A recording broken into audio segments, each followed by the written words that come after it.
And now, Dr. Krieger's lecture program starts right now. This is all my lectures that I've done. I'm kind of doing a repeat on this. This was my first video. I did this female hormone lecture. So this is going to be a repeat.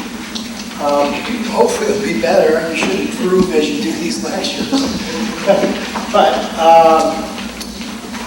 anyone can go into the office and check out one of these tapes or videos if you want to learn more information, or you have questions, or maybe your visit wasn't as long as you think it should have been, or maybe you saw one of Dr. Tent's, or talked to someone, one of Dr. Tent's friends, or a patient of mine that recommended it. These are great videos for education and learning, and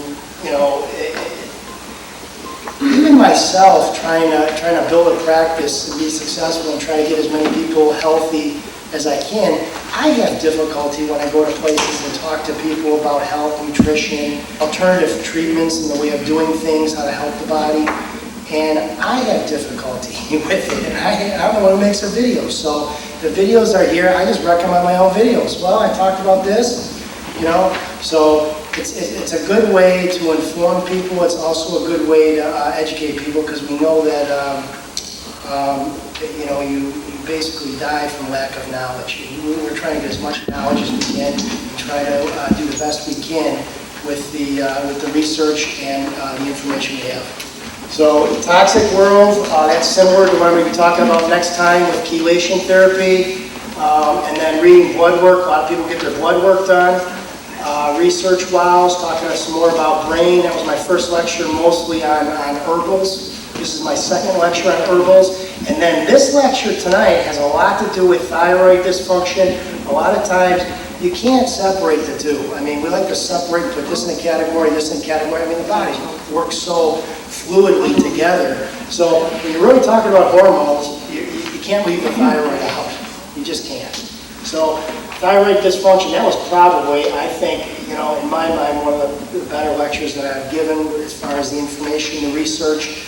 And it's such an epidemic in across the world. It literally is. Now, here's our daily supplement protocol. This is for anybody. Basically, just to meet all the nutritional requirements that you need. If you look at this, Catalin was the first vitamin that ever came out as a food supplement in a bottle.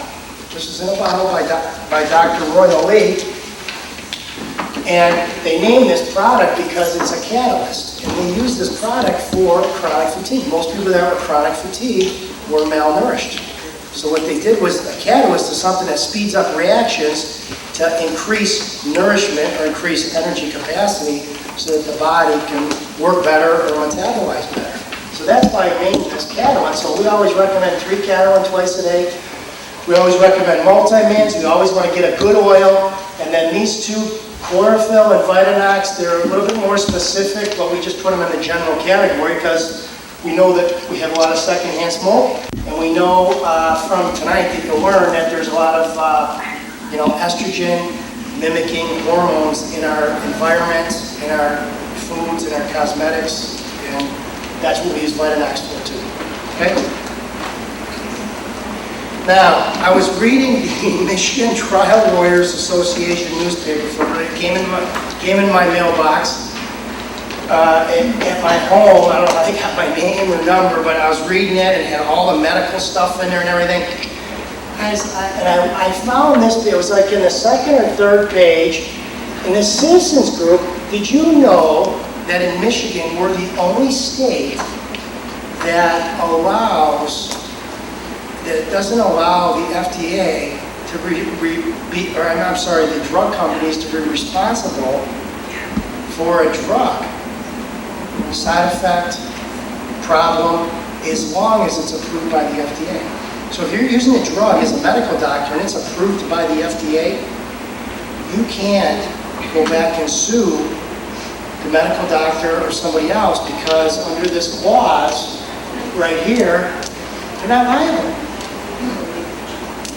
That's very dangerous, because we just had a case right now, which this Vioxx has been on the market probably 7, 8 years.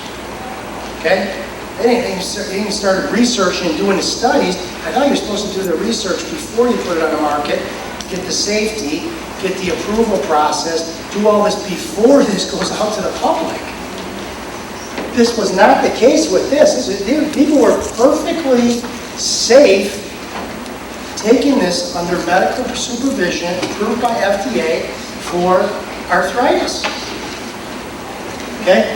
So it says right here, it says Michigan is the only state in the nation to strictly limit lawsuits against makers of FDA-approved drugs according to the Michigan Trials Lawyers Association. We are the only state in the country to let the drug industry off the hook, says Leslie Richter, a Lansing woman who says her husband died after taking Vioxx, a painkiller pulled from shelves by Merck & Company in 2004 after studies raised health concerns. We are determined to make our laws work for people, not the drug industry. People come in every day as new patients and they're on 7, 8 medications. And I tell them, after 2 or 3 of them, nobody knows what it does in your body. You just don't know. It's too complex. Doesn't mean you strive to not find out, but it's just not out there. I haven't seen any information that would allow that or approve of that type of. I think that's medical negligence, putting on somebody on 7 or 9 medications. Yes. All right.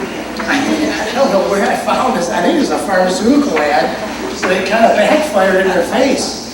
Hormone replacement, step right up, place your bets. A lot of females have stepped up for 40 years and have really lost. You know that the house always wins, don't you?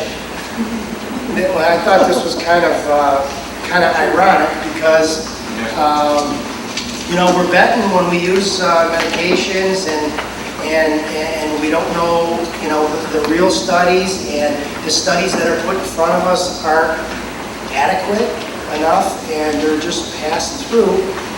So I put this up here because this is kind of what happens, somebody's laughing, somebody's got their hand over their eyes, or somebody doesn't want to hear anything. That's the way it is out there right now. Okay? After 40 years of hormone replacement, there's not enough evidence to make any harmful conclusions until now. Now, we all know the Women's Health Study, or the Women's Health Initiative study that was done in 2002, where they studied a bunch of females that were on estrogen. The estrogen was Premarin, and the pharmaceutical company that made that medication was the Life Pharmaceutical Company.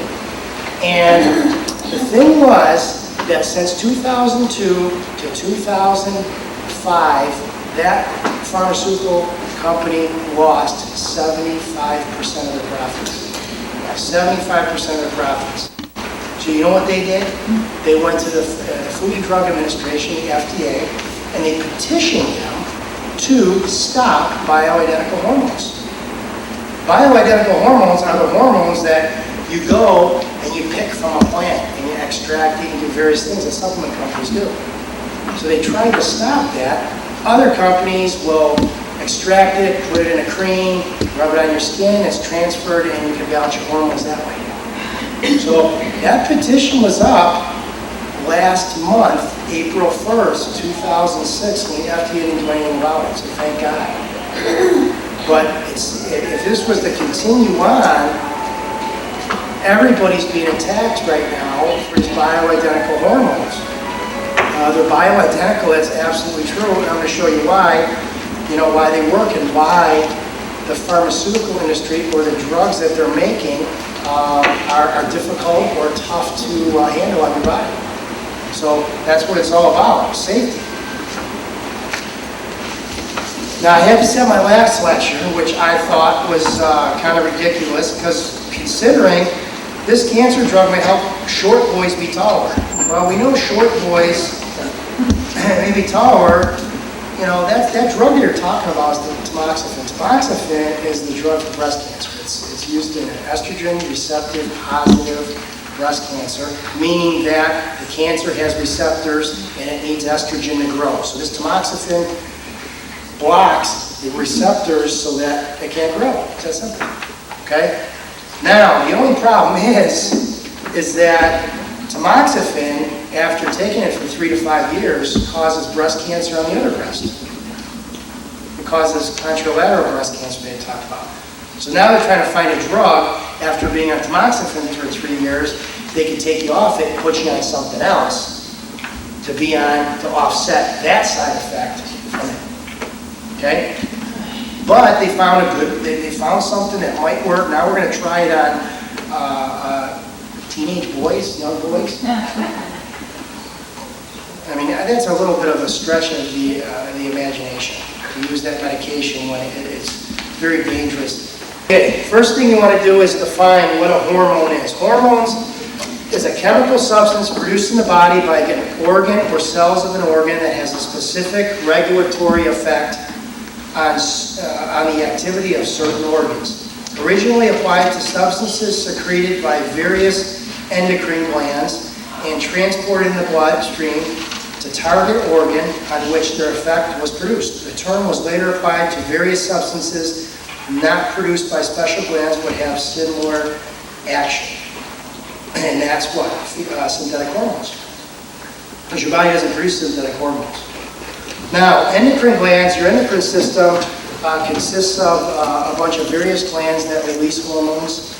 You got, if you go back to biology, you got endocrine, you got exocrine. There's certain, you got your pituitary, you got your hypothalamus, you got your pineal gland, then you got your thyroid gland, and then you come down and you have mammary tissue, and then you have your adrenal glands that sit on top of your kidneys. And then you have the testes in men, and then you have the ovaries in women, and then you have the uterus in women. So, that's basic. And I forgot about the pancreas. Pancreas is considered a hormone. So, when you start thinking about the hormone system, and you throw one more hormone in, it affects the whole complexity of the whole system. So, when you use a synthetic hormone, it's going to affect your pancreas because your pancreas is an endocrine part of your system. It produces insulin, it produces glucagon, it does, various things to maintain your blood sugar and help you heal and keep you alive. Your thyroid, your metabolism, that's going to be affected. So each one of these systems are affected. But where you came from and the weakness you have in your system is the system that's going to be affected the most. Okay? And that's why I mentioned thyroid, because it seems like everybody has thyroid problems. Okay? Now, hormones function, therefore hormones are biochemical messengers that exert profound and specific metabolic influences throughout the body. The endocrine system and the nervous system are the control systems of the body. The main thing I want to just say about this, hormones, if you remember it, they're messengers. Okay? Without their messages, you can't have anything else happen. So if you have the right, it's kind of like this. If I was to whisper in your ear and say, hi, how you doing, where you from, and, pass it around. She'd whisper in her ear, she'd whisper in her ear, she would, finally went through the whole process, we'd come back and I'd say, well, what did I say? And then you come back and say, well, it's not the same thing. I'll tell you, because I wrote it down here, it doesn't match the same thing I said. Okay? It's the same thing with hormones and the nervous system. They're totally metabolically different. Okay? You could put a hormone in, and you could respond differently from one hormone to release for hormones. Everybody responds a little bit differently, and you'll understand why in a little bit. The endocrine system is probably the first system impacted by nutritional imbalances and deficiencies.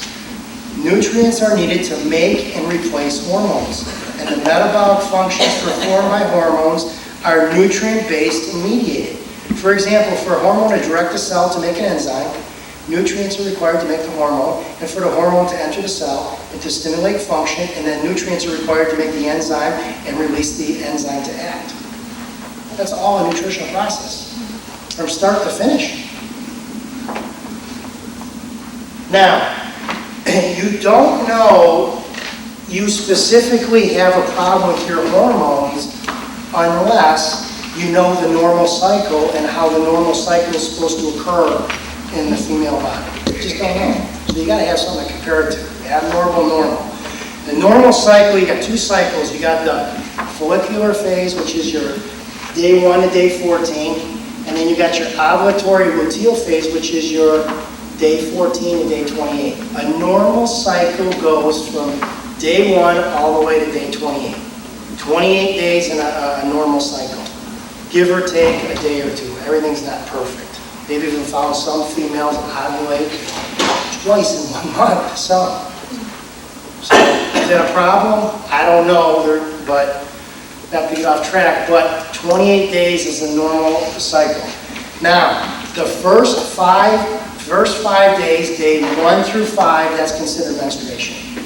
When the uterine lining that was built up from the previous day, from ovulation and from proliferation, and it's also called the secretory phase, the phase before when the menstrual cycle starts, that's the cycle where the whole uterine lining is shed. Okay? Now, day 1 to 5 is the time when estrogen and progesterone are going to be at its lowest. When estrogen and progesterone have fallen because there wasn't a viable pregnancy, okay, the egg didn't implant, so to say, it didn't hatch, it's set up. So day 1 to 5 is menstruation. That's when a lot of females right before day 1 to 5, usually the last week, probably day 24 to day 28, they'll have a lot of problems going into that menstrual cycle, and then it will show up in day 1 through 5. Now in day 1 through 5, it's not normal to spot. It should be a normal flow, not light, not heavy, a normal flow, and usually it should last 3 to 7 days. It's usually 5 to 7 days. Okay? Now, what happens is when estrogen and progesterone are at its lowest, there's a hormone released from the pituitary that's called follicle-stimulating hormone. And the follicles are found in the ovaries. So in order for a follicle to eventually become an embryo, that follicle must be stimulated to grow and develop by follicle-stimulating hormone. When you have when your estrogen levels are low, what happens is that pushes follicle-stimulating hormone up. And now the next cycle's up, where menstruation, you shed the lining, now you have a new cycle. Follicle-stimulating hormone raises, and what happens is follicle-stimulating hormone gets too high, now it starts to push estrogen higher. So follicle-stimulating hormone pushes estrogen. And the way it pushes estrogen is by follicle-stimulating hormone activating the follicle. So now the follicle starts producing estrogen. Okay? About 3 different types of estrogen that it produces. And then as that follicle develops, what happens is it goes from day 6 to day 14, follicle-stimulating hormone gets so high. When that gets so high, now your body releases luteinizing hormone. And luteinizing hormone is the hormone that causes the luteal phase to raise so that you can ovulate 10 to 24 hours later from when luteinizing hormone spiked. Okay? So you got follicle-stimulating hormone goes up, estrogen goes up, and then when estrogen gets high enough, it activates luteinizing hormone, and then when luteinizing hormone gets high enough, what happens is the follicle, it stimulates the follicle to release the egg, luteinizing hormone to release the egg, and then when the egg's released, what happens is now that shell that egg was in turns into, it's like a capsule, it turns into the luteal phase or the luteal or corpus luteum. And that little luteal corpus luteum is actually what starts producing the levels of progesterone that shoot up. If that progesterone doesn't go up, you can't stop the assembly line, or you have to stop the assembly line because more follicles are going to start developing. So I'm going to go through it real quick. So you have the First stage is the follicular stage. That's the follicle when it develops. The second stage is the luteal phase, and luteal comes from luteinizing hormone that raises the corpus luteum to start producing progesterone so that now the uterine lining can be set up for implantation. So there's a bunch of things going on, but I want to break it down real quick, even more than that. So day 14 and day 26, which is considered the luteal phase, that's when progesterone should be at its highest. And that progesterone should be at its highest because that little capsule that was holding the egg or the embryo is now turned into the corpus luteum, and that's what's creating progesterone. Okay? That's where you get the temperature surge, that's where you get the changes in thyroid function, that's where you get the ripening of the lining of the uterus. So I'll go over it again, but I just want to go through it real quick. Then what happens is day 26 through 28, eventually estrogen and progesterone then fall again, and then that falling at day 28 is your first cycle again for menstruation. It happens all over again. So I make it sound easy because it's up and down and all that, but this chart should help you understand that. So if you look at this chart, what happens is from day 6, see all these days down here? No. See the days in the bottom? Yes. Now this is the uterine lining, this is the uterus, okay? This is what estrogen and progesterone are doing, and this is what follicle-stimulating hormone and luteinizing hormone are doing. So these are working synchronously together, okay? So first thing that happens is FSH goes up, okay? When FSH goes up, what happens? Now estrogen starts to rise. And then as estrogen rises, FSH starts going down.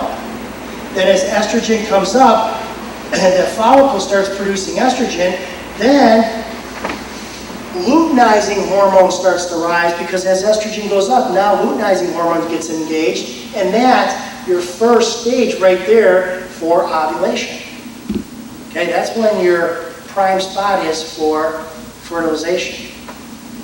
Okay, then as this drops here, luteinizing hormone drops, so does the progesterone, because what happens is, see how the progesterone comes up? Now luteinizing hormones dropping, and now that comes all the way up. And see how estrogen and progesterone are supposed to meet together? Right here? They're supposed to fall together. Okay? Now this is the endometrium on how all these hormones, so that you're trying to get this follicle here, so that when it's like planting a seed. This is the seed and this is the dirt. It's that simple. You got to have the minerals in the dirt, you got to have the water right, you got to have everything balanced and everything situated. So all these hormones are setting up the lining. So what happened was, they named this, instead of the follicular phase, they also call it the proliferative phase, because you're proliferating the uterine lining, and estrogen is really involved with that. So when estrogen is really involved with that, and it has everything to do with the uterine lining, what happens in a lot of females with the uterine lining? They have uterine myomas, or fibroids. Okay? That's a problem with estrogen. It might be going too high, it might not be spawning, or the whole endometrium might not be resetting itself or following the right pattern of growth.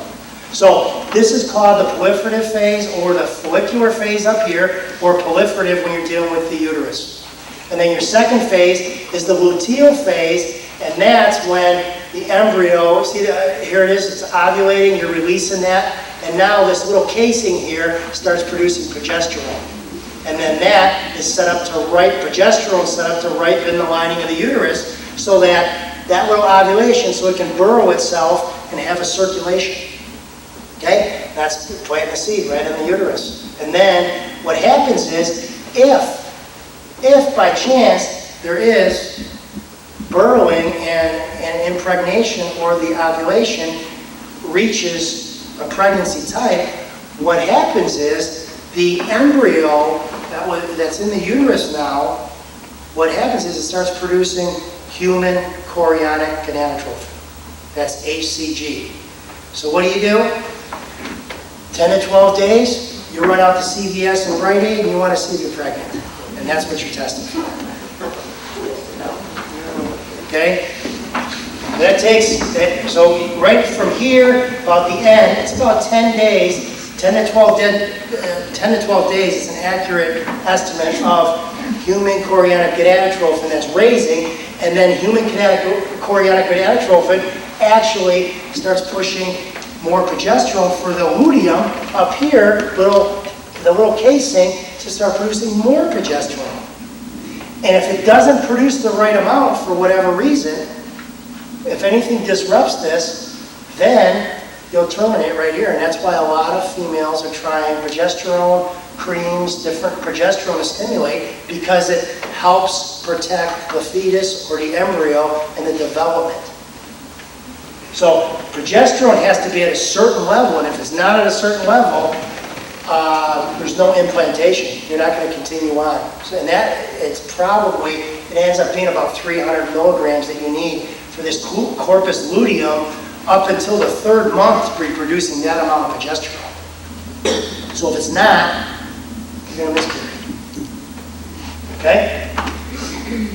So proliferative, secretory, and then you got the luteal phase, and then you got the follicular phase. Now, when you go through menopause, they check follicle-stimulating hormone. They run your blood work, they say, oh, let's check your follicle-stimulating hormone. If your follicle-stimulating hormone is at its highest, and that means it's not fluctuating, then you're in menopause. Okay, that's how they say you are in menopause. That's your diagnosis if you got that blood work.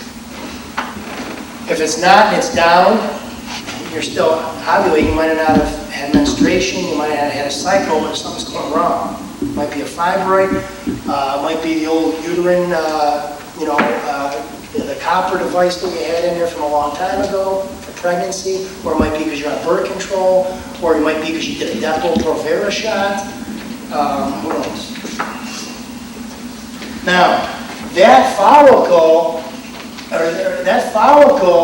produces estrone E1, estradiol E2, and estratriol E3. Estradiol, there's 3 estrogens that follicle produces. It's very important when you get this tested, you want to find out your estradiol, because that's the one that causes all the night flashes and the night sweats and your feet falling and your bladder falling and your breast tenderness and your mood swings and your memory, and I mean, it goes on and on. Okay, there's a lot of them. We're going to go through them. But this is the strongest one, and this is the most important one that you need to look at. This one right here, I use a lot more of because I want to make sure there's plenty of protection with females that use the hormones. So this one right here is responsible for making sure the flora in the bladder grows correctly, means balanced correctly, you don't get a urinary tract infection. Okay? This one's very important. It also controls inflammation throughout the whole body. Okay? So if you don't have this one, and you just have this one, you can have a number of various symptoms and disease processes. Functions of estrogen, normal functions of that, when people say estrogen, it's not a bad thing. I mean, estrogen has a function, it has its place, it has a purpose. It's just when it's set out of that purpose, or it doesn't have something else to balance it, that's when we have problems. Slows bone loss, promotes cell proliferation. That's why it's so dangerous to the uterus and the breast for hormone replacement therapy. You figure, 16, 18 years old, they're going to be on birth control pills. And then 38, 40, they're going to get around perimenopausal. Now they're going to want to put them on hormone replacement therapy.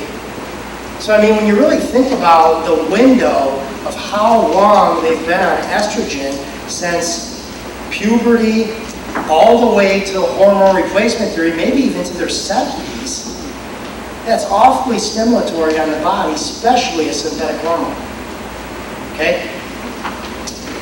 It appears to stimulate and protect brain cells. Now, when I first started talking about this, I'm like, wait a second here. This is good stuff. This isn't bad stuff. And I put them in a category. This is real estrogen. This is the estrogen that's found out of nature, bioidentical estrogen. Okay? This is the stuff that comes from licorice and Tabasco and alfalfa and Tabasco, and there's a bunch of different high estrogen, plant estrogens that they use. But the main thing is, they used all these great things, but synthetic estrogen screws all these up. It doesn't support this function. It appears to raise HDLs and increases body fat. Everybody knows that synthetic estrogen always increases body fat. It always does, because it slows down your thyroid, it backs up the gallbladder, it gets re-established after your gallbladder breaks it down, it gets reabsorbed into the intestines, up into the bloodstream again.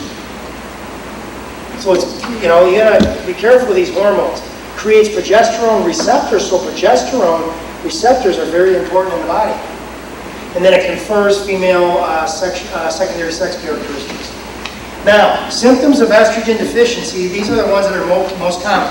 Now, I'm not saying total estrogen, so if you have these, go jump on estrogen. I'm saying relative to your progesterone levels. So if your estrogen levels are low and your progesterone levels are low, you might want to do the progesterone before you do your estrogen, because progesterone sensitizes estrogen, so you might not need any estrogen.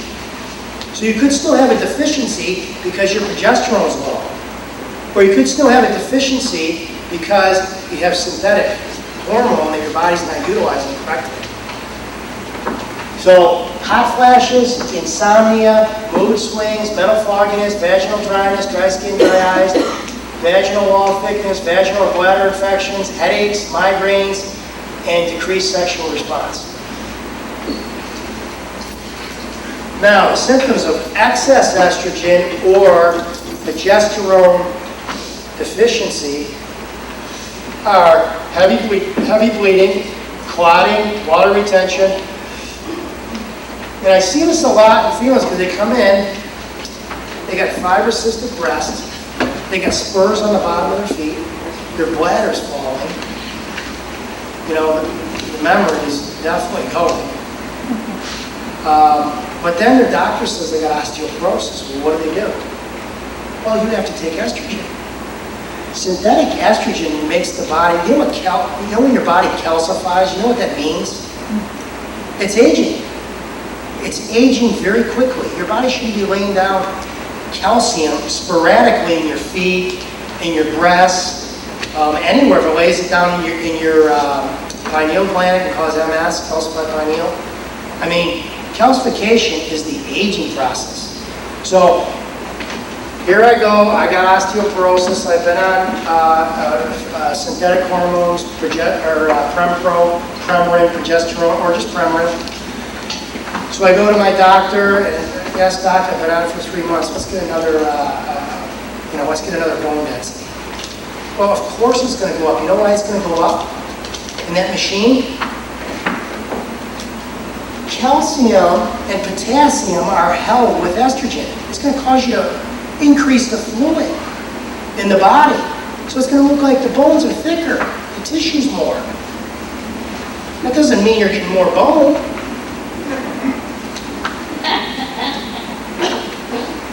So that's a variant that you got to take into effect when you use that type of machine.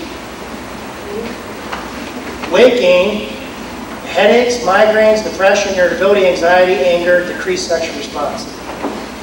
Now, metabolic problems. These are problems with processing, the immune system, digestion, increased risk of autoimmune disorders, impairs blood sugar. Oh man, everybody, excess estrogen, you always have sugar craving. You're always craving sugars all the time. Impairs blood sugar, your estrogen goes up. When your estrogen goes up, what else affects you? Your insulin levels. Then what affects your insulin levels? Your adrenals, now your body's got to produce cortisol. And then when your cortisol goes up, what do you got to do now? You can't get to sleep, you're hungry, you're craving. I mean, it's a vicious cycle. That's why a lot of females that have polycystic ovary syndrome, they put them on estrogen just to shut down their cycle totally. That's not the way to handle it.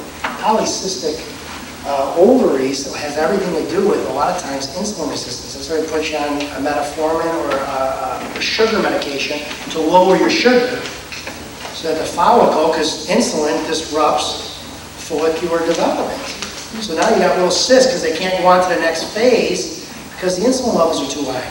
Or in female athletes, they don't develop because the testosterone is too high. Now you got a lot of cysts on your ovaries because you skipped about 4 or 5 periods because your hormones are off. Or you're on a birth control pill and you didn't realize it. Loss of zinc and retention of copper. I'll tell you, you start retaining copper. Copper is very important for one specific neurotransmitter in the brain, and that's dopamine levels. So when you start messing, raising copper too high, you're going to have all kinds of problems with your moods and regulation, mood swings and everything. And when your zinc goes down, your zinc levels have everything to do with your immune system. I mean, there are so many things that zinc in itself. I just give zinc to somebody, it'll help them with estrogen dominance. It's not going to help all the way, but most of the time it will. So, loss of zinc, retention of copper. What do you always crave around the period? Chocolate.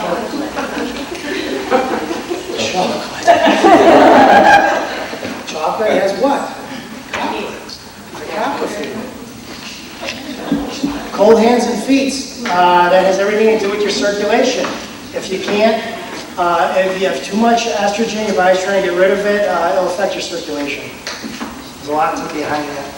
Now, here's the articles that I found where phytoestrogens, when they were testing this, they found that it does cause lupus. This is the estritriol, the protective one that actually lowers 2 inflammatory, they call them cell messengers or cytokines. These actually lower inflammation in the body, which is kind of neat. Because if you lower inflammation, what happens to your bone density? It goes up. Your density goes up. Because you're not turning over bone. Whenever you have inflammation, you have calcification. So I got plantar fasciitis. Well, what do you think is going to end up down there with the fasciitis or the fascia inflamed? A calcium deposit. Because there's inflammation. What about the lining of your arteries? You've got an inflammation in the lining of your arteries. What's going to happen? You're going to have calcification in your arteries. Okay? And different things could replace that calcium to cause bigger problems. All right. Now, estrogen derivatives. Estrogen enhances the susceptibility. That means your levels, your chances of getting it a lot higher for myasthenia gravis, for your immune system. It also, locally increased estrogens might exert activating effects on cells, cell growth, including macrophage and fibroblast. That means autoimmune, suggesting new roles for estrogens and autoimmunity. Lupus came out of the Lupus Journal 2004. Known functions of progesterone. Let's fly through these. Balances estrogen. Always need a balancing, buddy. That's very, very important. Prevents estrogen from overproducing uterine lining, build up. It ripens the lining. That's the second phase. It stimulates new bone growth. It just doesn't slow the bone growth you already have. It gets the new bone growth. You want new osteoblasts to start laying down bone. Helps burn fat for energy because it increases your metabolism. It helps with your libido. You're supposed to have a good libido around the time that you want to get fertilization. That's the time, that's the play. That's why it's supposed to be the highest, and that's why it's supposed to shut down all the other follicles and just worry about this one that's sitting in the uterus. That's what progesterone does. Diuretic, what does estrogen do? Hold calcium and potassium. Diuretic helps push calcium, potassium, phosphorus, other minerals. Acts as an antidepressant. Antidepressant is very, very calming. Progesterone is very, very calming. Muscle relaxer relaxes the muscles. What's your biggest, muscle around that time? Your uterine muscle. You've got 3 layers of muscle in the uterus. So all the relaxation you can get. Facilitates thyroid hormone function. That's because of metabolism. Now, this was kind of interesting. A lot of females come in and they said, you know, I'm pregnant now, I know I'm pregnant, but I'm sick. I feel like I'm going to throw up all the time. There's one thing that I picked up probably about 2 years ago, just searching through information. It was an article, it was kind of neat. It said, human chorionic gonadotrophin, which is the hormone that helps the development of the embryo, and that's the one you dipstick in the urine to see if you're pregnant. But that hormone mimics very closely thyroid releasing hormone and thyroid stimulating hormone. So what happens is, if females have a real racy thyroid, where the thyroid's going too fast, human chorionic gonadotrophin, or HCG, will push their thyroid more and make them very nauseous. And they'll be sympathetic, or go, go, go, and they'll be too racy. And that will cause nausea. Okay? So a lot of times with those females, I'll put them on the organic minerals to back off their sympathetic nervous system to relax their thyroid so that they can catch their composure and they can turn their digestive system on because it's locked or engaged in a raciness or a go, go, go. And that's what's causing the nausea. So hyperthyroids, you got to really watch, especially pregnancy, because they'll get very, very nauseous and sick. They'll throw up, tendency to throw up is very high. Increased sensitivity to estrogen receptors. So like I said, you might not need estrogen, it might just sensitize estrogen. Functions as a precursor for other hormones. Progesterone a lot of times can be shunted for cortisol. So if you're stressed and you're running through your follicular phase, or the follicle's developing, and then all of a sudden you become stressed. You get the bad phone call, something happens, your progesterone levels will go into another pathway and be used for other hormones. So now you've ovulated, but it wasn't high enough to cause a pregnancy because you didn't have your progesterone levels at a high enough rate because your stress hormone was too high. Because you actually used your progesterone to recycle for another system in your body. So progesterone is used for different hormones. So that's a lot of times why it's low and why it's important to replace it if you have these symptoms or signs. Prevents against breast, uterine, and all forms of cancer. Some of the symptoms of progesterone: PMS, the last 2 weeks of your period. Amenorrhea, that means you're not having periods. If you don't have periods, just check for progesterone. Oligomenorrhea, or menorrhea, that means you're having scant bleeding, you're not having a full period. You just bleed once in a while, or bleed. So there's no consistency to the scant. Spotting, spotting, heavy bleeding, very heavy, clotting, cramping. That's because your estrogen levels are too high. And when you have any type of cramping or clotting, that's from estrogen. Progesterone thins. Progesterone acts as a diuretic. So it has a very thinning effect. Water retention and bloating, because you don't have any progesterone, it's a diuretic. Breast tenderness, lumpiness, cysts, breast fibroids, has a lot to do with inflammation. Now I'll tell you, with these breast tenderness, lumpiness, you can raise your estrogen levels almost 40 to 50% higher just drinking 2, 3, 4 cups of coffee during your first part of your follicle stage or your follicular stage when that follicle is developing, the first day from day 5 to day 14. So that can give you a lot of the symptoms going into the next stage where you might have a lot of the problems because your body's in an estrogen dominant stage. Because coffee, chocolate, and colas, everybody knows it cause fibrocystic breast, but that's an excess estrogen on the breast tissue. Okay? So it might be a little bad habit that you have. Going into the cycle, it might not have nothing to do with the last cycle, it might be what you're doing wrong in the first part of the cycle, which is your follicular phase. Heavy bleeding, we went through that. Weight gain, headaches, migraines, depression, decreased sexual response, osteoporosis, and then this big one here is endometriosis. Here's some of the symptoms of perimenopause. There's perimenopause. Dr. Lee coined all these perimenopause, premenopause, perimenopause, anywhere 15 years before menopause, usually 35 to 50 years of age. Premenopause, usually within 5 years of menopause. So a lot of your symptoms, it could be more exaggerated, but these are just the general ones here. Shorter, longer, and unpredictable with your cycles. Headaches, breast engorgement before period, cramping with periods, mid-cycle pain, bleeding, spotting, waking around the waist, muscles becoming less firm, hot flashes, depression, fear, apathy, nasal respiratory infection, memory, loss of balance, dizziness, irritability, reduced sex drive, and headaches. Now, what's the problem with synthetic hormones? Where does synthetic hormones come from? A horse, a pregnant mare. Okay? So it comes from a pregnant mare. It's in the urine. It's extracted. The hormones extracted out of the urine. Okay. Now, that's the first problem right there. Is we're kind of crossing species here with hormones. Okay. Hormones are very distinct to that particular species. That's why there's a lot of side effects with hormone replacement therapy. Hormone replacement therapy is it's a close concentration, but it's not the exact same concentration as human estrogen. It's not.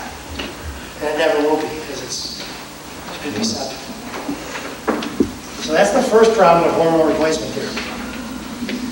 Now, it has side effects. Look at the handout that I gave you. The composition of horse estrogen is vastly different than human estrogen. I think horse estrogen, I don't have the notes, I didn't want to get into all that, but the horse estrogen, has more estrone and estradiol, more estrone, estradiol, and less estradiol. Okay, so there's not as much conferred protection, and your percentages are a little bit on the higher side for proliferation and for irritation of the body. Metabolic byproducts of Premarin are biologically stronger. When it's broken down, they're stronger than regular, normal human estrogen, so that's a problem. Metabolic byproducts are very, very important. If your liver can't handle them, your gallbladder will suffer, okay? And cancer, there's all kinds of problems that can occur. So, another problem is it's just too biologically strong, and we don't have a horse's liver. Standard dose problem instead of individual requirements. Everybody needs a little bit different level. So they always just standardize it. It takes 8 weeks to remove Premarin from the body. Is that a problem or what? Your hormones should wash out. Probably not. I think every day your hormones should be refreshed. Every day. Should not take 8 weeks. In there, do their job, and out. That's the problem with this. It's hanging around way too long. That's the problem. You're getting side effects because it's hanging out, because your body, I'll get into it, right? I want to show you a picture of that. Causes estrogen dominance, and then it increases sex hormone binding globulin. Now, sex hormone binding globulin is the hormone that has to do with your thyroid. So that's the hormone that will bind to hormones that your thyroid releases so that you can't release them to stimulate the thyroid. So now you have a suppressed thyroid or thyroid you can't even activate if you want to. And why a lot of times does the thyroid get activated? To increase metabolism and to get things out of the body. Okay? So it tricks the body. That's a side effect. The trick is a side effect. Now, the hormone structure itself, hormones function like two end keys. One end, called the RN, fits into a receptor.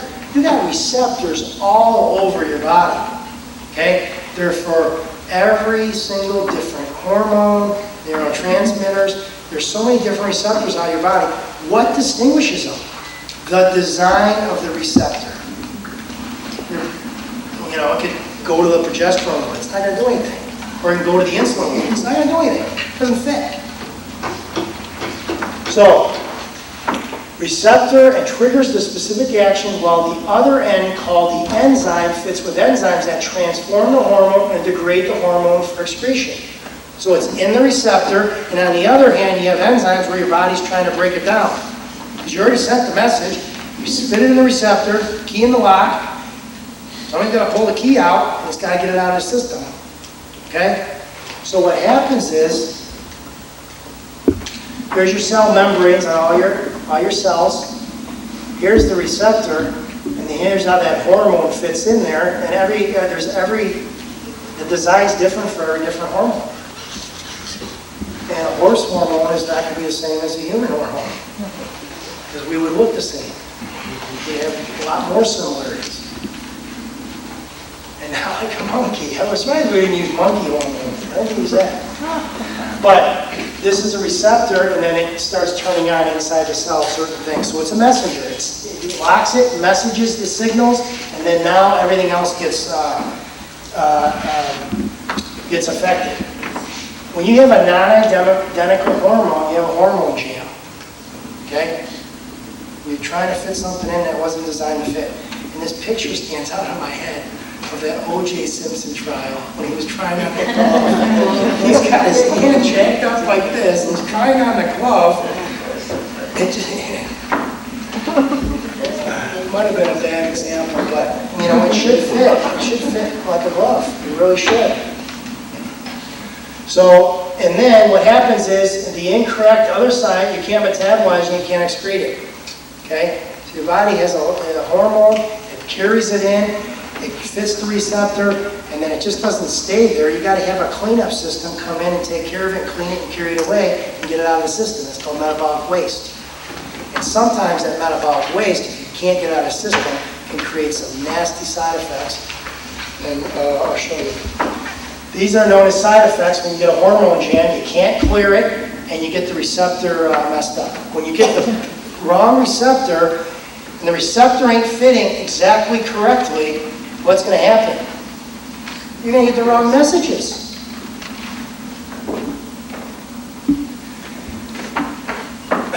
Here's the body's estrogen, all in the blue. I wish they would have did this a little differently, but the body's own estrogen is the blue. Here's the estrogen drugs, hormone replacement therapy, growth stimulants, that's the red. Okay? Phytoestrogen, which are the same type as our own body, is the green. And then estrogen mimicking chemicals, which there's over 6,000 plus of them, those are your light green. So these are all what? Competing for that receptor right there.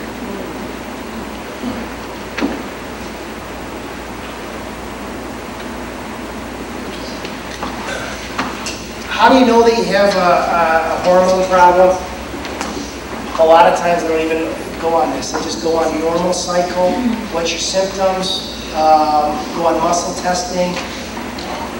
If I need to, and you're a tough case, I'll run a female hormone panel. I'll run a menopausal hormone panel from a saliva test. And that will tell me.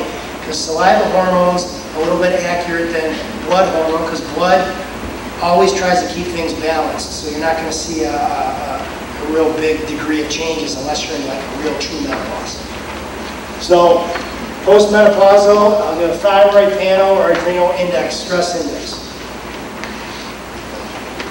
Blood chemistry, looking inside the body. We run blood work. There's different things you might want to look at for the blood work that that sometimes I'll recommend if your medical doctor won't run on you. I always, try to give the medical doctor the benefit of the doubt and say, hey, run this, this, and this. If you won't run it, then I'll send you somewhere where you will.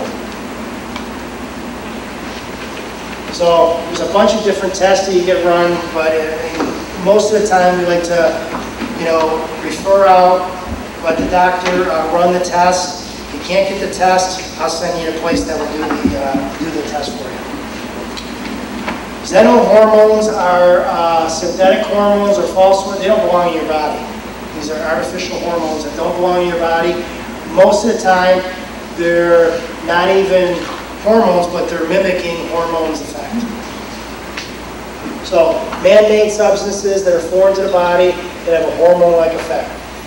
Synthetic estrogen, progesterones, those are man-made. Those are xenohormones. Estrogenically fed animals, those are your estrogens shoved in your pig or your cow, or to gain weight, make more money, and all that stuff. But that's estrogen in your meats. Petrochemicals, those are your pesticides, herbicides, and fungicides. Those act as hormone-like. Soaps and cosmetics, plastics are big, solvents and adhesives, and PCBs and dioxins. Those are real big too. Okay? Here's an article that I grabbed from my thyroid lecture that talks about how halogenated aromatic hydrocarbons are a thyroid hormone disruption and how it can affect your brain. If you mess with your thyroid, you very well mess with your moods. You can make somebody crazy just cranking them on the wrong thyroid hormone. Make it a mess. Or the thyroid not being able to work, or you've got these disruptors of the thyroid in various prevalent environments. Paper reviews the mechanisms of thyroid disruption caused by a general class, aromatic hydrocarbons and all that stuff. There's a lot of stuff out there. How it affects the hypothalamus, the pituitary, and the thyroid. Here's the complex relationship and cognitive function are examined in regard to the disruption of T4 regulation in the hypothalamus, in the pituitary thyroid, in the blood, in the brain, in the neurons, in the liver, and the pre- and postnatal development. So that's all hormonal disruptors that are acting as your natural hormones that are competing for the same exact receptors that you need to function every single day. This is what we use to open up the liver's pathways there's this whole detoxification thing that's going on in pharmacology, where they're testing how quickly people metabolize certain things. There's their hydrocarbons, there's their barbecue stuff. There's a pathway that your body metabolizes that. There's a pathway where your body metabolizes your hormones. There's a pathway for everything in your body. They're looking for all the defective pathways, and they think that a lot of the defective pathways are the reason why a lot of these cancers and a lot of these different disease processes occur. So these two things right here are the best way to open up. Now you got two phases of detoxification. Your first phase is more your simple phase. Your body can handle that most of the time. I'm not saying all the time, but most of the time. Your second phase, the first phase, makes those chemicals just as more toxic or worse than what you started with. So you better have the second phase. And that second phase is what the Vitanox and the SP green food support. So that second phase, those chemicals, before they enter, better have the metabolism to push them through. Or if you don't, you're going to have all the symptoms. You're going to have all the symptoms of estrogen dominance, or poisoning, or any of these hormones. So that's why we recommend that Vitanox on that main protocol, because everybody knows how the environment is disrupted. Gallbladder problems. There's not a female that has not had a gallbladder problem. It's that simple. Gallbladder surgery is the #1 surgery in America, and it will continue to be because it's getting worse and worse right now because there's more synthetic hormones and hormone disruptors. 60% of the circulation for your hormones goes through the liver biliary system. So if you have a lot of them, and a lot of them don't belong there, that means that your body's going to be getting rid of a lot of them, and and they have a place to go. A lot of times your kidneys will handle it, the other 40%. The other 60% is going through your gallbladder. So if you don't have the right fats, if you don't have, you're not pushing the liver pathways correctly, you're going to have gas and burping and belching and bloating. I have a lot of females that I'll tell them, take this the last week before you menstruate, because that's when your hormone levels are going to be at the highest. And there's also a catch to this. When your hormones get at their highest, because females have more gallbladder problems, because I think their hormones cycle more because of, being a female, because of the ovulation. But what happens is, you use that gallbladder protects two things. And everybody's like, I'm on my probiotic, I take my probiotic. Gallbladder fixes the gallbladder, and there's a product in there called FOS that actually is the probiotic that feeds your intestinal cells down lower in your gut in your large colon. They already thought of this. So what happens is, washing away hormones, AF beta food helps thin the bile. Okay? Helps thin the bile, push the liver, thin the bile, keep the bile thin, because you don't keep the bile thin, it's going to get thick and static, and now you're going to have sediment, and things are going to settle. You're going to get cholesterol that settles, you're going to get calcium deposits, all types of sediment. Okay?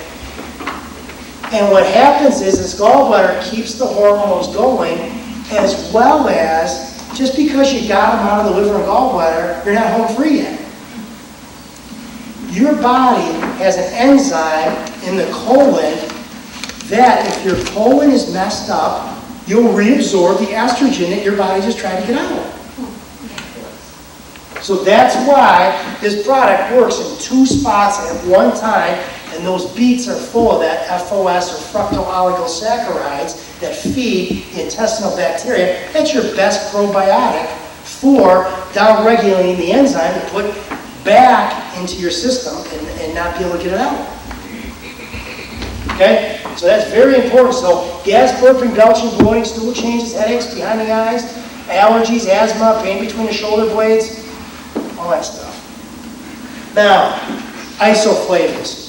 Isoflavones, the specific role of isoflavones on estrogen metabolism in premenopausal women. They tested this, it was in cancer research, and they found that the increased isoflavone intake affects estrogen metabolism by altering the steroid hormone concentrations and menstrual cycle length, thereby demonstrating a potential to reduce the risk for breast carcinoma.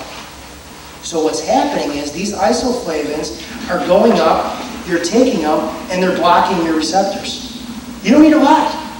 You don't need to go, usually your female hormones can be anywhere from 20 to 35 milligrams of estradiol. You don't have to replace it with a drug at 35. You can take a lousy 3 milligrams, just block the receptors, and shut off the symptoms. That's all you need. That's what you're trying to do. So if somebody says, well, I don't really have female hormone problems, and a lot of endocrine disruptors in my environment. Well, if you go to hair salon, you do. If somebody smokes next to you, you do. I mean, you can go after example after example. But the main point being is that these isoflavones right there, if they're there, nothing else can leach onto the receptor. So you're blocking the receptor. You're creating a pick. If you're a sports fan, you're picking that person, you're up. You can't get caught. Here's the benefits of phytoestrogens, which are basically plant estrogens. The benefits of phytoestrogens prevent proliferation estrogen-driven cancer cells. Downregulate receptors means that they block the receptors so that your body's not asking for more. Because when you go from normal cycle to premenopause to perimenopause, what's happening is you're changing those receptors because your estrogen is going from all the way up here to all the way down here. And what is that called? Estrogen's a hormone, but it just acts just like a drug. So you're going to have symptoms. You're going to have drug symptoms, hormone symptoms. Okay? So down regulates the receptors, increases the bone mass density, It lowers cholesterol and triglycerides. It increases HDLs. It inhibits growth of cancer cells, both estrogen positive and negative. I hate when people come in and say, I can't take this stuff. I got breast cancer in my family. I got all this stuff. Something is going to latch on to your receptor. It's that simple. Doesn't matter.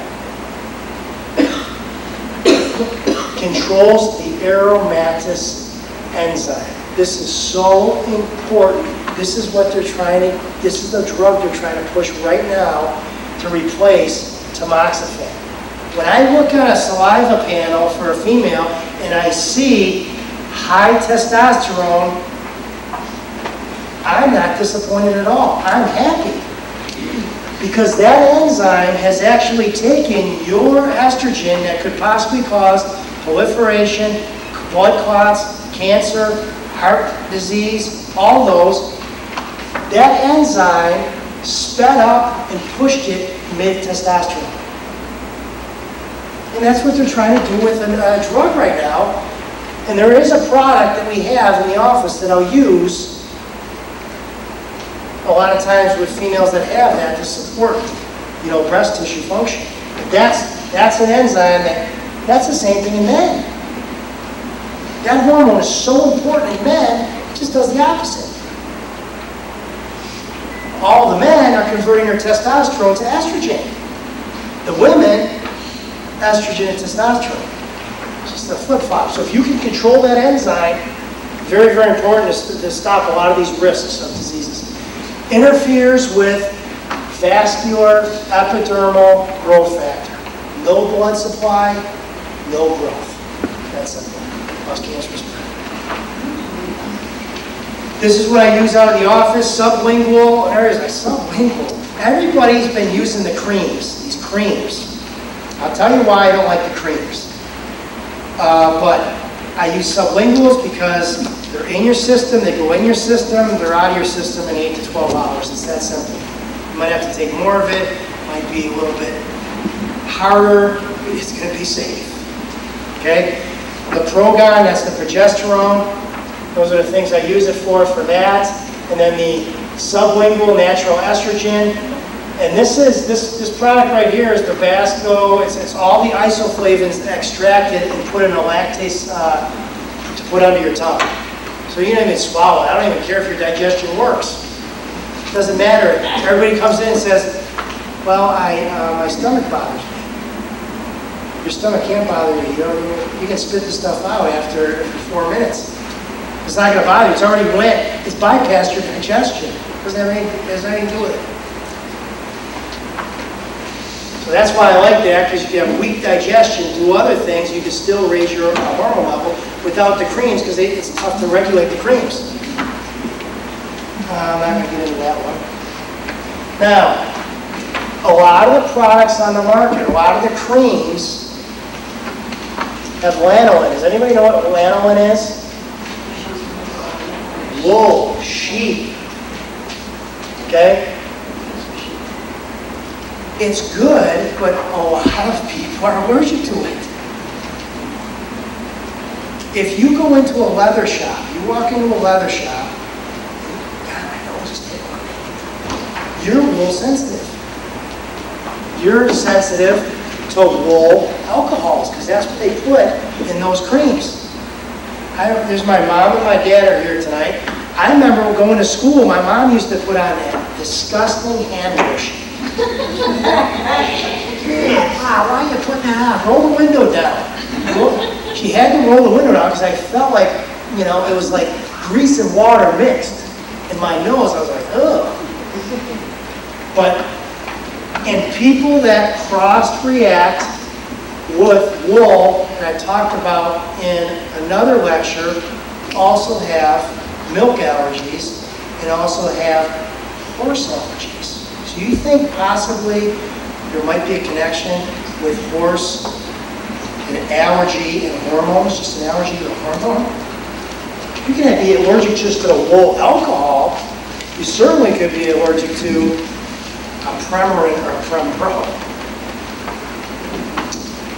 Used in manufacturing, pharmaceutical, cosmetic formulas. Wool alcohols are found in many pharmaceutical, cosmetics, and toiletries. They also have some industrial uses.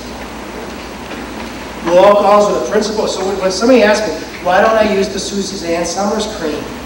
Why don't I use the triestrogen cream? I stay away from the creams. Okay? I have nothing against what they do. I just do my own thing. Because I know that I have a tendency to get into an allergy situation with somebody. It might happen only once, but that one time could be a problem. So I don't want to mess with that. Okay? So I try to find the safest products, the most effective products. I'm not saying that creams don't work, but that's why I don't use them. Because they're allergy, it's tough to measure, and there's a lot of allergies out there. Currently the wool alcohols, whatever wool alcohols are considered main sensitizers in lanolin, but whether they are sole sensitizers means further vet. Nowadays there's also chemically modified lanolin that may be less sensitizing than natural. These are some of the names. If you look on the back of your products, this might be an issue for you. You might have circles under your eyes. You know, wonder, what am I allergic to? Could be this. It's very, very common. So those are the names: wool, fat, wool grease, wool wax. And then these are all your hemorrhoid preparations, your veterinary products, your liniments, hand creams, protective creams, self tanners, Sports Illustrated cream. I don't know. Glossy lipsticks, makeup removers, eye makeup, hairspray, shaving creams, baby oils, diaper lotions, printing ink, furniture, push shoe polishes, textile, paper, and the big one's leather. What else we got? Now, if I want to explain this is boring. Cause of I took this out of Bernard's medical text that they use in medical school. These are all the things that cause prolactin. There's a lot of prolactin issues out there with females. Okay, prolactin is a hormone that is stimulated by estrogen from milk letdown in the breast. Okay? A lot of times, if you have high estrogen, that can cause headaches, or especially around your period. All these other things can cause headaches. Also, medications can cause high prolactin. You do not want high prolactin levels. Okay? Here's your estrogens that cause high prolactin levels. Okay? That's released from your pituitary gland. Prolactin can cause the pituitary or the sella turcica, which is the saddle that the pituitary sits in, to swell. And that can cause headaches. So, prolactin could be high from thyroid problems, alcoholic liver, acromegaly. There's all these other things that cause that. But opiates, estrogens, thyroid releasing hormone, there's a bunch of ways they usually test that to check for that. But checking prolactin levels are very, very important because that can cause breast tenderness, that can cause headaches. If I was a female, this is the pill I'd be on. I did so much research on this. The information is staggering how well this pill will do for you. I have not seen anything. I mean, when you get results after three menstrual cycles that are 93%, I mean, how much better can you get? I mean, it ain't a perfect world. 93%, I take that on any one of my tests in school. Patients report a reduction in the number of symptoms, even the cessation or the stoppage of the PMS complaints. You use this in the morning. I tell females, use this in the morning. This regulates prolactin, which causes swelling, high estrogen. It regulates dopamine levels, which has to do with how fast your brain goes and how you think and how you concentrate, and how, that's what we're trying to all raise in our kids so that they can process information. That's what all your amphetamines do, raise dopamine. It also raises melatonin. So you can take your chase tree and take it before you go to bed, and they found that it increases your melatonin 2 or 3 times above normal. You don't have to take a melatonin pill. So this is a built-in melatonin pill. It's a built-in dopamine pill, and it's already a built-in prolactin. I use this on females to try to stimulate milk production by taking 1 or 2. If I want to block their milk production, what I'll do is I'll tell them to take 4 or 5 for a week to shut down the milk production. Because that blocks prolactin. If you block that prolactin, you can't lactate anymore. Okay? So I've had females work with females in that sense of trying to get the body to shut down through using the natural herb. It's not going to affect them. That's also called monk's pepper. There's a bunch of names for that. Like chasteberry or chase tree. That's what it is right there. Birth control pill linked to cervical cancer. When you mix, there's a lot of people that have sexually transmitted diseases. There's more than you think. Okay? You could be a cloistered nun and have a sexually transmitted disease. Okay? Passed genetically. Okay? When you raise estrogen levels, as in the birth control, to give you a relationship between hormone replacement therapy and birth control is 5 times stronger than hormone replacement therapy. Okay? Because it has to be stronger to totally shut down your cycle and stop ovulation. So it's 5 times stronger. So 28 studies, 12,500 women, they found increased risk was 10% who used the pill for less than 5, 60% for someone who used it for 5 to 9 years, and was doubled for 10 years use or more. Okay? Now when you mix estrogen from the pill and one of these human papillomaviruses, you're going to get a bad pap smear. And most females have had a bad pap smear. They've been at level 1, level 2. But you mix estrogen and the human papillomavirus, and you will get something that will grow or cause cells to differentiate. Okay? Risk from oral contraceptives, strokes, high blood pressure, heart attack, I don't want to go. Here's your cervical dysplasia, cysts, infertility, high rate of birth defects, birthmarks. I mean, when you really look at it, this is what you're fighting right here. And I read that statement about hormones, you know, where hormonally you need nutrition to make the hormone, you need the hormone to go and get through the cell, and then to convert you need the nutrition. I mean, it's just back and forth, but the biggest cause of the nutrition are folic acid, B12, B6, magnesium, manganese, zinc, and vitamin A. Vitamin A is the biggest, one of the biggest worldwide problems, you know, in third world countries for malabsorption. All these right here are deficient when you run birth control. What kind of problems would that be right off the bat? The narrow tube defects. That's why they want you at 1,500 milligrams. 2,000 milligrams. You're trying to cover it because you're going to have birth control. Or if you got a little homocysteine problem and you're taking birth control, you can't get that homocysteine out of your body. It builds up like plaque in your arteries.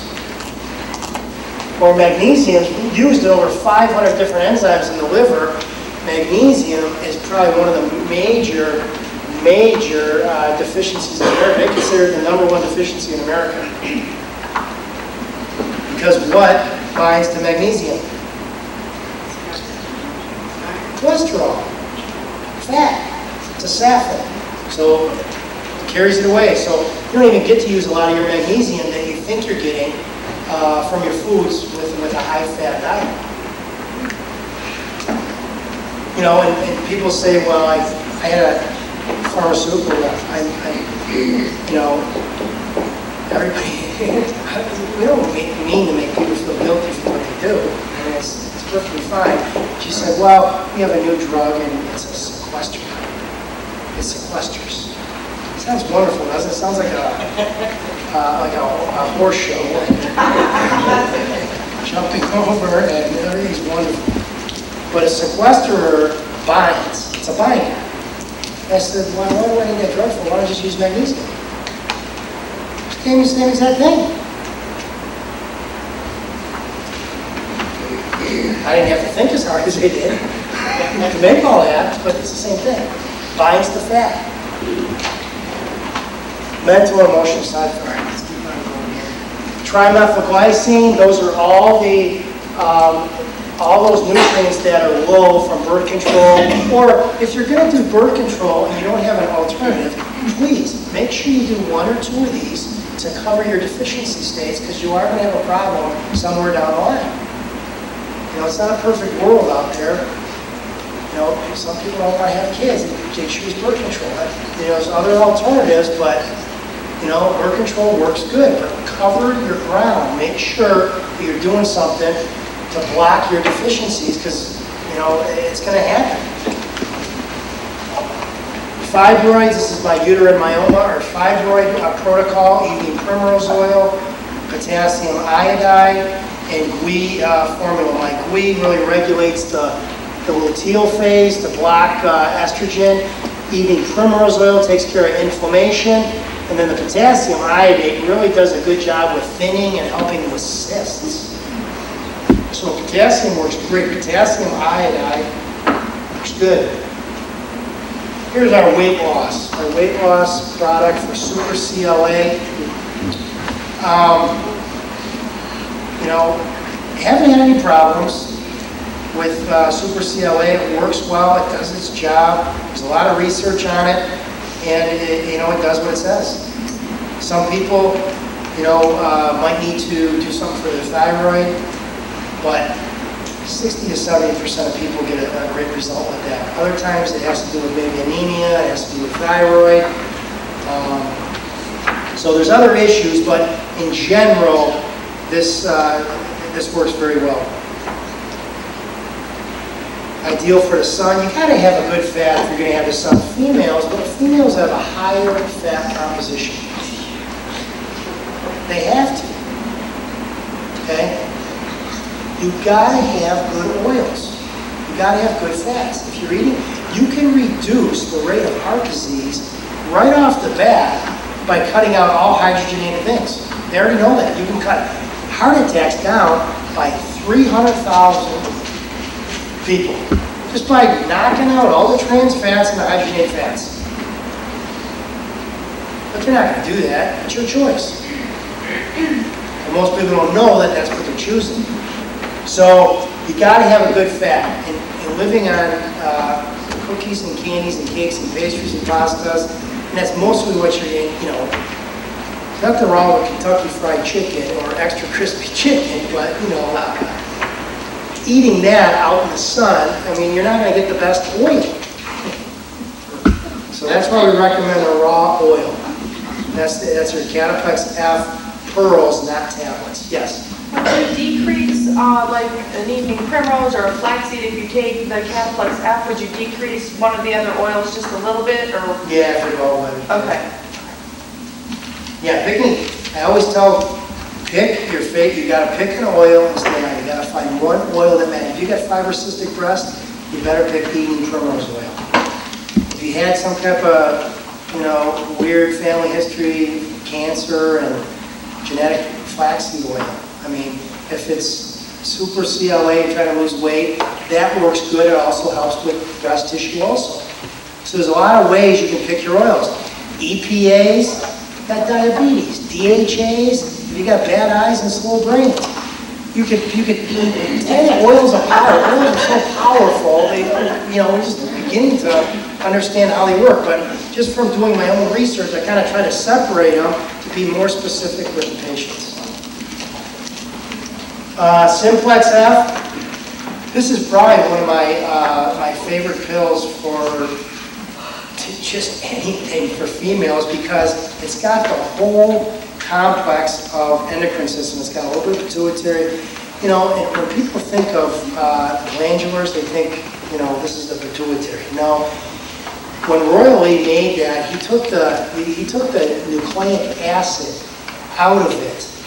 And that's the one that regulates your cells and how your body repairs itself. So that was the mindset behind it.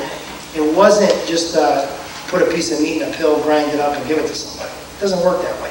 So Simplex F has got a little bit of thyroid, it's got a little bit of pituitary, a little bit of mammary, a little bit of ovex, and it does a great job balancing. It can take a hyper and make it lower, or take a hypo and even it out. It has a clearing effect on the body, okay?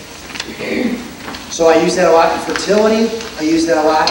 I'll sometimes start that out just using that for hot flashes for some females. They test for it. Or if they're having problems mentally with fog and fatigue.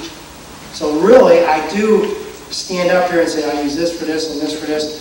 I try different things on different people all the time. It's just under, my discretion of how I feel they will respond. But if they've been on hormone replacement therapy and they come in and they're going on that first, they're getting cleaned up, balance it out, and then you start doing something with the hormones.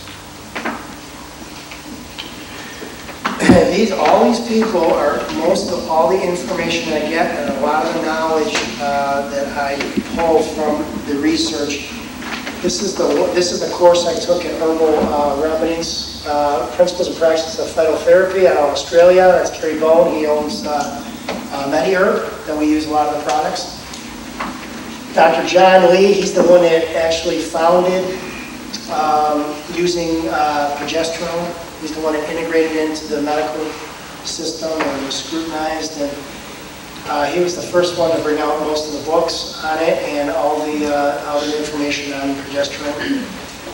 Jonathan Wright, he's the one that's, he's got great information. He's a medical doctor. He knows what's going on. He's got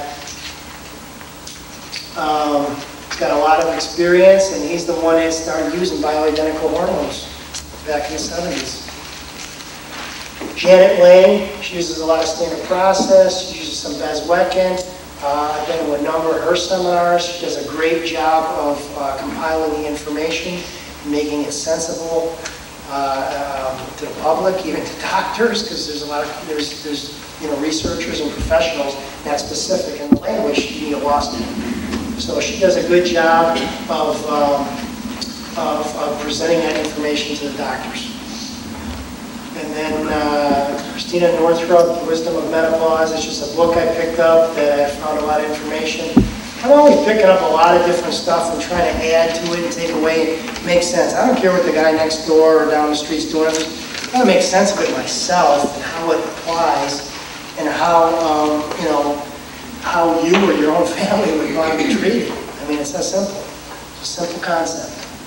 I'm going to take questions for about 5 minutes. Anybody have any questions? Yes. You want to transfer over to herbal supplements versus bioidentical hormones. What would the process be? What would you will? What would the process be? What would you recommend? A lot of times you just reduce, you reduce the dosage one day every day, or every week. You lower that, and then you pick up when you use the Phyto B. If you start on Phyto B right away, it's not going to matter. But you don't want to have the problem of dropping it too quickly and then rebounding a little bit. So usually you take out one day every day when you would take that. 1 day a week for about 7 or 8 weeks should get you off that. And then you can pick it up probably around the 4th or 5th week. You can start using that Phyto B, and then that will transfer you over. When I first started doing this, I tried a lot of products on the market. I tried to do a lot. I was fortunate that Dr. Ten has been established for 25 years and has had a good patient base, and his patients respect him, and so I was he allowed me to come into his office and go ahead, Michael, try whatever you want. I know, I trust you. You've been to the lectures, we learned, but he's really opened up his practice to me in the last 7 years. Has made a huge difference. He's never told me, he said, you might not want to do that with that situation, or you might want to add this, but I've really learned a lot, and it was just through experience that, I came across these products. I was using black cohosh. I thought I was going to get my head bit off. This ain't working, this stuff doesn't work. I know it does, it's in the literature and the research, I know. It didn't work. And I tried a lot of different things and it just didn't work. And I don't want a bunch of females coming, it's gonna ruin my day. I want to get results. This doesn't work, and you know, and I went through that for about a year or two, so I'm like, I just kept on looking. Then I came across some other products that I think worked the best and fit my type of criteria for helping the patient. So through Dr. Tent and his practice and allowing me to, you know, you guys, you know, to be patient. You know, this stuff takes patience, it really does. People are not patient anymore these days. They expect the first or the second visit and they're out of there. I mean, it doesn't work that way. It takes patience, it takes time. You probably had the problem, you know, for every year, you probably should give it a month. I have a question regarding TMG. TMG, yeah. I have a 16-year-old daughter who is one of your patients, clients, Okay. who is started birth control. Uh-huh. I spent 1 hour plus with the doctor who wanted to prescribe it for her and explained to her how serious estrogen dominant I felt she was. He did not disagree with me. I'm concerned about her taking the birth control pill because of the estrogen dominance to begin with. Does the TMG Plus block the estrogen that's being synthetic estrogen, or does it just block the deficiencies as a result of it? Yeah, just the metabolic deficiencies. So I don't want to block it. Now you're not taking a pill anymore, but you are taking a pill. I'm not going to defeat the purposes of what you're trying to do. So basically, it just makes sure that you have enough nutrients to run the pathways if your body wants to detoxify that. It's not going to increase the detoxification, like drinking grapefruit and doing all this other stuff. But the dosage so high anyway, you're not gonna disrupt anything, and you're gonna make sure nutritionally that you're covering deficiencies. That's all I'm interested in. Yeah. I have 3 girls at home, and they're little still. And I'm really curious from your point of view, from where you obviously know about all this stuff, what kinds of things should I watch for? You know, certain things maybe that I should absolutely keep them away from. I mean, it is a huge concern for me because I do have 3 of them, and there's so much. I mean, you have to worry about the meat, you have to worry about, you know, their milk, you have to worry about this, you have to worry about that. And I just wonder, from your perspective, what do you think is the #1 thing that really should be a concern, especially when they're still young and you haven't got, you know, they're not teenagers yet or anything. So the #1 thing that I have a 3-year-old daughter, so I'm going to put myself in your place. I would probably, the biggest things I'd make sure they do is their minerals, the catalin, and essential fats. And that's all you can do. You're going to protect them from anything. We're not going to live in a bubble. But you're going to make sure that they have the capacity to adapt to the situations. That's what you're trying to do. Improve their adaptability. Okay? So getting on the basics, making sure they have all their minerals, the vitamins, and the essential fats. They're probably not going to go down every day. They never do, they're kids. So, you know, maybe 1 every other day, but as long as you're doing something, and not just hoping everything's going to be fine, you know, that would probably help you relax, is knowing that you're active and they're getting everything they need. Yeah. Could you comment on menopause if you've had a hysterectomy? I think it's absolutely necessary to do some type of replacement because the uterus is the main reservoir for most of your hormones. And a lot of times, when you remove the uterus, you're going to remove the blood supply a lot of times to the ovaries because the uterus runs the blood supply to the ovaries. So the only real support you're going to get, you know, saying that you haven't had a total hysterectomy, but if you haven't had a total hysterectomy, those ovaries are still working. So you can do things to stimulate the ovaries and to balance that. But a lot of times I will recommend some type of estrogen-progesterone balance. I've heard along the way, because it's been a year since I've had it, and I had 1 ovary, but I think now it's pretty much, you know. It's still working, but what's happening is you don't have a direct blood supply, so it has, what it does produce, it has to diffuse through the tissue, so it's not going to be that effective, but there's going to be some benefit. Because there used to be always a controversy about taking progesterone once you've had a hysterectomy, that you shouldn't, or... Well, you should have both, Okay. and I always usually use both. I never really use, sometimes if they've had breast cancer and they do have a hysterectomy or uterine cancer, I'll try the progesterone first, see if I can shut the hot flash off, because a lot of times they won't even let me put them on estrogen. But then I'll use the Phyto B, which has 80% estrogen, 20% progesterone. Oh, it That's does? Because you yeah. put me on the Phyto B estrogen. Right. And my hot flashes stopped after 10 years and Good. within 3 weeks. Excellent. Yeah, no kidding.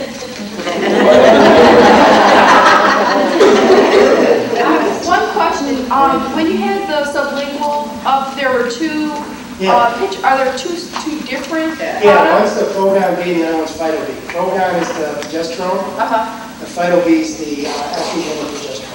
Is that used for somebody that has? Yeah, hysterectomy, Okay, you know, hot flashes, your bladder's dropping. okay. I And the mean, name of that was it again? Phyto B. Phyto B. How long should you be on the supplements for, if you're in menopause? I usually recommend 3 months. I usually recommend 3 months, 3 weeks on, 1 week off. You know, sometimes they're like, well, my hot flashes are gone. You know, they can stay on. It's like eating an estrogen salad, but I usually tell them 3 months, and then we'll see if we can back off of it. If your symptoms come back, then we'll bring the dosage up again and we'll leave you at that. Try to get you on the lowest dose. So then, I mean, but throughout your life, is it just once when you have hot flashes, you have symptoms? Yeah, periodically, you should challenge the body to see if it responds. So every 3 months, 4 months, I never just say, oh, you're going to stay on it for the rest of your life until you're 90. Yeah. I mean, usually 3-4 months, back off of it, see if you have the same symptoms. If you don't, you might be able to walk away. There's a lot that happens in the body. If you do have the symptoms, I would start them out. Usually I start them out at 4 and 4. And then what I do is when they back off, I just do 1 and 1 for a week, 2 and 2 for another week, 3 and 3, and we'll see if we can get it back. But if they got to be on 4 and 4 to help that, then that's what they need. And then do all like you get your hormones, the creams through a bioidentical compound pharmacy? Right. Would they have that lanolin in them as well? I don't know, you have to check with them.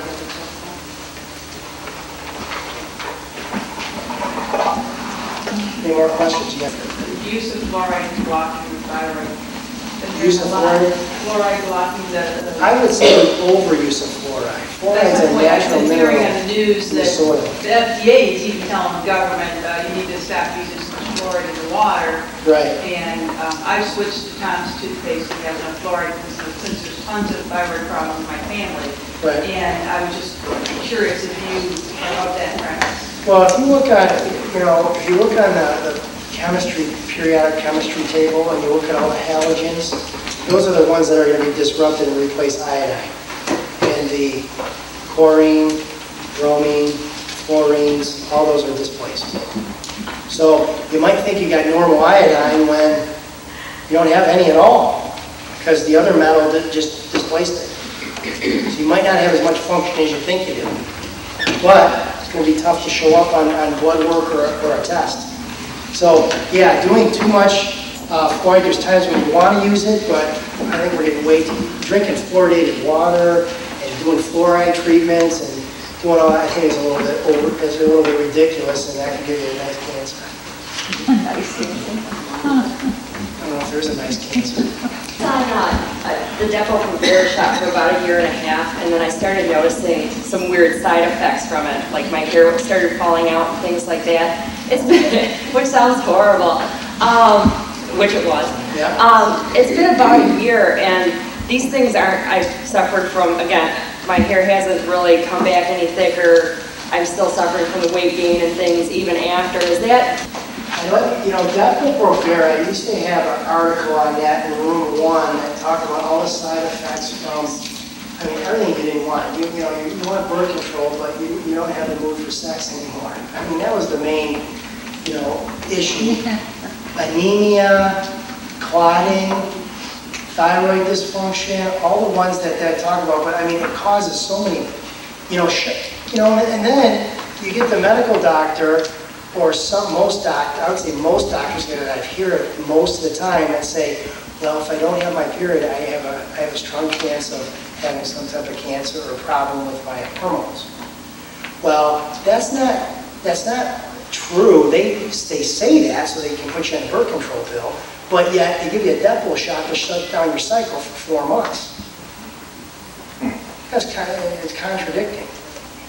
So Depo is like dropping a bomb and just talking about, it's just so much to talk about. I mean, there's so much destruction in the body and there's so many problems. I mean, that's your strongest hormone. It's just that works with way up in the hypothalamus, even higher, to shut down gonad releasing hormone. A lot of endometriosis patients are doing that, to block some of the hormones, but it's just not a good thing to be on, and it puts way too much stress on the uterine and the breast tissue. It's way too much. So your chances of, I have that article somewhere, I'm gonna pick that up. I knew I should have picked that up. It's the only thing I forgot to ask the question. Hey, any other questions? Yeah. My doctor's had me on hormone replacement for about 15 years.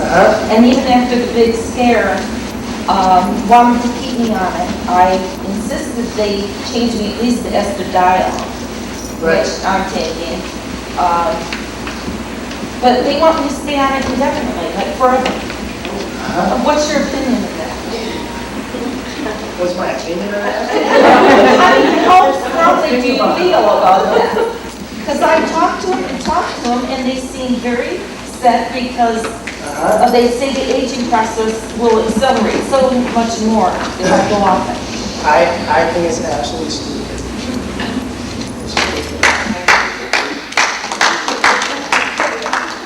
I don't, with all the side effects on that, you should really watch.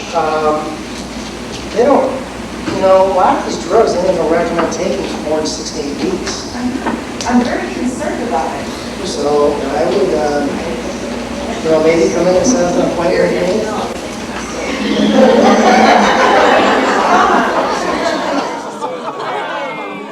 All right, thanks for coming over.